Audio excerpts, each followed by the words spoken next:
अस्सलामुअलैकुम जी। खालिद महमूद पी के ऑफ बुरेवाला। हम बनेंगे आप तमाम उस्तादों की आवाज़। आज मेरे कोले मेरे दोस्त मेरे भरा आए हुए आ।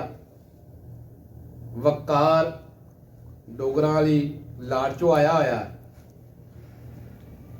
ते भाई आलम शेर आ ते इहदे नाल उस्ताद खादम हुसैन यकूबाबाद दे बैठे हुए आ। ते मैसेज दे विच कमेंट दे विच कई दोस्तां ने यह सवाल किया सी कि उस्ताद जी कई दोस्त जिहड़े आ ये प्रवाजी कबूतरां नूं जदों असीं उडाउने आ मक्खन दिंदे आ। ये मक्खन देण दा की तरीकेकार आ, कदों दिंदे आ, इहदे फायदे की आ। ये अज मेरे कोले दोस्त दो तीन बैठे सी। असी मशावरत की कि दोस्तां नूं इहड़ा मक्खन दिंदे आ ते खादम हुसैन भी आपकी टिप दसणगे भी मक्खन तो भी एक बहुत अच्छी चीज़ हुंदी आ कि जिहड़े बंदे मक्खन नहीं दिंदे वो होर चीज़ां देण नूं भी बड़ियां हैगियां। लेकिन जिहड़ी कोई भी वीडियो बनदी है ना जी, वीडियो दे विच कोई ना किसी चीज़ का कोई जिन्नी देर तक कोई मालूमाती प्रोग्राम च कोई हस्सण वाली गल ना होवे ते वो वीडियो अच्छी नहीं लगती। सही बात। चीज़ ये आ कि बैठिया बैठिया मेरे ज़हन दे विच एक गल आई कि ना मैं उन्हां दोस्तां दा नहीं लैंदा। सौके दे विच एक बाजी उड्डी, उत्थे मोड़ पै गया। दो कबूतर शाम कर गए। जिस वक्त दो कबूतर शाम कर गए ना जी, एक आदमी गरीब आदमी सी, वो एक दोस्त नूं कहण लगा, उन्हें मौत वाहवा बुलाए हुए सी, वो बुलाए हुए सी ते उन्होंने कहंदा यार तेरा मेरा रह गया ते आपां बराबर कर लीए। वो जिन्हें मौत बुलाए हुए सी वो कहंदा जी बराबर बरूबर कोई नहीं हुंदा, इहनूं शाम नूं मोड़ो ते सुबह फिर दोबारा उड्डणगे। उन्होंने मिन्नत अल्लाह बड़ी कीती, उन्होंने ना मन्ने। उन्होंने भी भाई अपना कबूतर चक्या, चक के ते वो भी तुर पे हाजी शेर वाले पासे नूं। सौके वाले जिहड़े दोस्त सी वो भी कोई अनवर बट्टू अल्लाह ताला उन्होंने जन्नत जगह देवे, ਉਹਦੇ ਕੋਲੇ ਲੈ ਆਏ ਮੜਵਾਉਣ वास्ते। गरीब आदमी से उन्होंने आके दसिया जी असीं बराबर बरूबर करने की कोशिश की उस्ताद जी, लेकिन सानू कोई मौत मिलिया नहीं मोड़न वाला। उन्होंने दे कोले जिहड़े आ बहुत उस्तादां दे उस्ताद बैठे आ ते लिहाजा मेहरबानी करके साडा कबूतर मोड़ दो। वो जिहड़े बंदे सी ना जी, वो जिहड़े दूसरे दोस्त सी जिहड़े हैगे सी महावत, वो महावतां ने बराबर ना की बाजी। हुण शाम का टाइम सी, वो महावत दो तीन जुड़े हुए सी। उन्होंने कबूतर मोड़न लग्या, उन्होंने कहा जी दो रजाइयां लै आओ। वो रजाइयां लै आए बेचारे। उन्होंने कहा इन्हां दीयां थक्कां कढणियां, कबूतर दीयां थक्कां कढणियां। ते उन्होंने कहा जी रजाई, वो जिहड़े 5 के 6 आदमी सी ना, वो 6 आदमी गोल दायरे च बह गए थक्कां कढण वास्ते। वो 6 आदमी जो बह गए थे उन्होंने कहा जी रजाई अद्धी रजाई इंज पा दो, दूजी रजाई चक के उत्तों दी पा के ते कोई हवा विच दी ना लंघे, इहदी असीं थक्कां कढदे। वो जिस वक्त थक्कां कढण लग गए, वो एक बंदा उन्होंने मले मुले सवार के अच्छे तरीके कार नाल वो अगले नूं फड़ा देवे।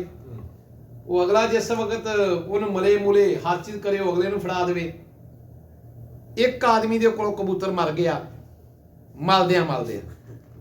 वो गैर हालत सी बेचारे दी, उड़ के आया सी, उधरों थक्कां कढण लग गए। वो जिस वक्त भाई वो जिहदे कोलों मरिया सी ना जी, उन्हें अगाह तोड़ता भी किसी को पता ना लगे भी मेरे को मर गया। वो अगला भी मल मुल के जो तक वारी आई ना, ते उन्हें कहा उस्ताद जी मरिया मैनू देई जाने, मरिया ਉਹਦੇ ਕੋਲੋਂ ही सी। ਉਹਨੂੰ तो पता सी जो ਉਹਦੇ ਕੋਲ वापस आया ना गेड़ा गुड़ा कढ़ के कहने लगे उस्ताद जी मलो, उन्हें कहा मरिया मैनू फड़ाई जाने। हुण वो जिहड़े बंदे सी ना, जिहड़े 4 5 6 बैठे सी, जिहड़े घर वाले भी सी, ਉਹਨਾਂ ਨੇ ਕਿਹਾ ਯਾਰ ਉਹ ਮਿੰਨਤਾਂ ਤੇ ਕਰਦੇ ਸੀ ਬਰਾਬਰ ਕਰ ਲਓ, ਤੇ ਤੁਸੀਂ ਬਾਜ਼ੀ ਬਰਾਬਰ ਨਹੀਂ ਕੀਤੀ, ਹੁਣ ਕੀ ਕਰੀਏ? ਆਪਣਾ ਇੱਕ ਕਬੂਤਰ ਮਰ ਗਿਆ। ਉਹਨਾਂ 'ਚ ਇੱਕ ਬੰਦਾ ਜਿਹੜਾ ਸੀ ਨਾ, ਦੋ ਬੜੇ ਸਿਆਣੇ ਸੀ, ਉਹ ਕਹਿੰਦੇ ਵੀ ਇੱਕ ਫਾਰਮੂਲਾ ਇਸਤੇਮਾਲ ਕਰਦੇ, ਜੇ ਹੋ ਗਿਆ ਤਾਂ ਠੀਕ ਆ। ਉਹ ਲੱਭਣ ਲੱਗ ਗਏ, ਉਹ ਜਿਹੜੇ ਬੰਦੇ ਬਰਾਬਰ ਕਰਦੇ ਸੀ ਉਹ ਵਿਚਾਰੇ ਮੋੜਨ ਵਾਸਤੇ ਕੋਈ 20 ਕਿਲੋਮੀਟਰ ਕਰਕੇ ਗਏ ਹੋਏ ਸੀ, ਉਹ ਘਰੇ ਕੋਈ ਨਹੀਂ ਸੀ। ਉਹ ਜਦੋਂ ਸਵੇਰ ਕਬੂਤਰ ਛੱਡਣ ਤੋਂ ਪਹਿਲੇ ਨਾ 8 ਵਜੇ ਕਬੂਤਰਾਂ ਨੂੰ ਓਲਾ ਲਾਉਣਾ ਸੀ, ਉਹ 7 ਪੌਣੇ 7 ਵਜੇ ਕਬੂਤਰ ਆਪਣਾ ਲੈ ਕੇ ਨਾ ਮੁੜਵਾ ਕੇ ਤੇ ਆਪਦੇ ਘਰੇ ਲੈ ਗਏ। ਜਦੋਂ ਉਹ ਆਪਣੇ ਘਰੇ ਲੈ ਗਏ ਨਾ ਜੀ ਕਬੂਤਰ ਆਪਣਾ, ਉਹ ਬੰਦਿਆਂ ਨੇ ਵੇਖਿਆ ਵੀ ਕਬੂਤਰ ਮੋੜ ਕੇ ਹੁਣ ਇਹ ਲੈ ਆਏ ਆ ਘਰੇ। ਜਦੋਂ ਉਹਨਾਂ ਨੇ ਵੇਖਿਆ ਵੀ ਲੈ ਆਏ ਆ, ਉਹਨਾਂ 'ਚ ਇੱਕ ਬੰਦਾ ਸਿਆਣਾ ਸੀ, ਉਹਨੇ ਐਵੇਂ ਜੋੜ ਤੇ ਕੱਪੜਾ ਪਾ ਕੇ ਪੌਣਾ ਘੰਟਾ ਪਹਿਲੇ ਹੀ ਤੁਰ ਪਿਆ, ਕਹਿੰਦਾ ਆ ਜਾਓ ਓਲਾ ਲਾਉਣ ਚੱਲੀਏ, ਜਲਦੀ ਆ ਜਾਓ।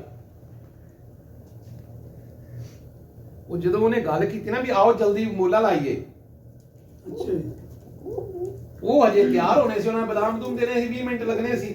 ਉਹ ਜਿਹੜਾ ਬੰਦਾ ਉਹਨਾਂ ਨੂੰ ਰਾਤ ਦਾ ਮਿੰਨਤਾਂ ਕਰੀ ਜਾਂਦਾ ਸੀ ਨਾ, ਉਹਨਾਂ ਦਾ ਆਦਮੀ, ਉਹ ਨਿਕਲ ਕੇ ਕਹਿੰਦਾ ਦੇਖ ਲਓ ਯਾਰ, ਤੁਹਾਨੂੰ ਕਿੰਨਾ ਕੱਲ ਦਾ ਕਿਹਾ ਸੀ ਕਿ ਯਾਰ ਕਬੂਤਰ ਬਰਾਬਰ ਕਰ ਲਓ, ਤੇ ਕਬੂਤਰ ਤੁਸੀਂ ਯਾਰ ਬਰਾਬਰ ਨਹੀਂ ਕੀਤੇ। ਮਰਜ਼ੀ ਆ ਤੁਸੀਂ ਵੀ ਇੱਥੇ ਰਹਿਣਾ, ਅਸੀਂ ਵੀ ਇੱਥੇ ਰਹਿਣਾ। ਉਹ ਕਹਿੰਦਾ ਮੈਨੂੰ ਤੁਸੀਂ ਕਿਹਾ ਸੀ ਉਸਤਾਦ ਜੀ ਆ ਕੇ ਵੀ ਬਰਾਬਰ ਕਰ ਲਓ, ਤੂੰ ਕਹਿੰਦਾ ਨਾ ਹੁਣ ਬਰਾਬਰ ਕਰਾ ਦਿੰਦਾ। ਉਹ ਕਹਿੰਦਾ ਕਰਾ ਦੇ। ਉਹ ਕਹਿੰਦਾ ਉਹਦੇ ਕੋਲ ਮੁੱਢ ਸੀ ਸਾਰਾ ਕੁਝ, ਉਹਨੇ ਉਹਨਾਂ ਨੂੰ ਦੇਤਾ, ਉਹਨਾਂ ਨੂੰ ਦੇਤਾ। ਉਹ ਮਰੇ ਪਿਆ ਕਬੂਤਰ ਨੂੰ ਬਰਾਬਰ ਕਰਕੇ।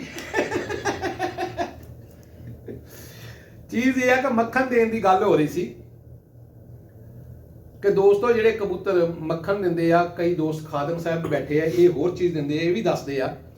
ਚੀਜ਼ ਇਹ ਆ ਕਿ ਜਿਹੜੇ ਦੋਸਤ ਮੱਖਣ ਦਿੰਦੇ ਆ, ਮੱਖਣ ਦੇਣ ਇਸ ਤੋਂ ਦਿੱਤਾ ਜਾਂਦਾ ਕਿ ਕਬੂਤਰ ਜਿਹੜੇ ਮੈਡੀਸਨ ਮਾਰਦੇ ਜਿਹੜੇ ਕਬੂਤਰਾਂ ਨੂੰ, ਉਹ ਖੁਸ਼ਕ ਹੋ ਜਾਂਦੇ ਆ।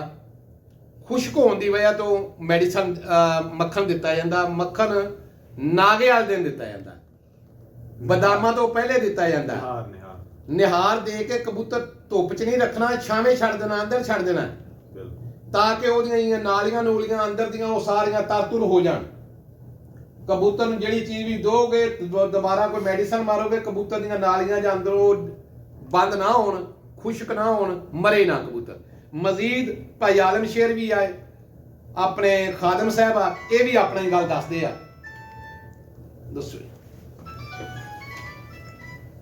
ਸਲਾਮੁਅਲੈਕਮ ਜੀ। ਅਸਲਾਮੁਅਲੈਕਮ।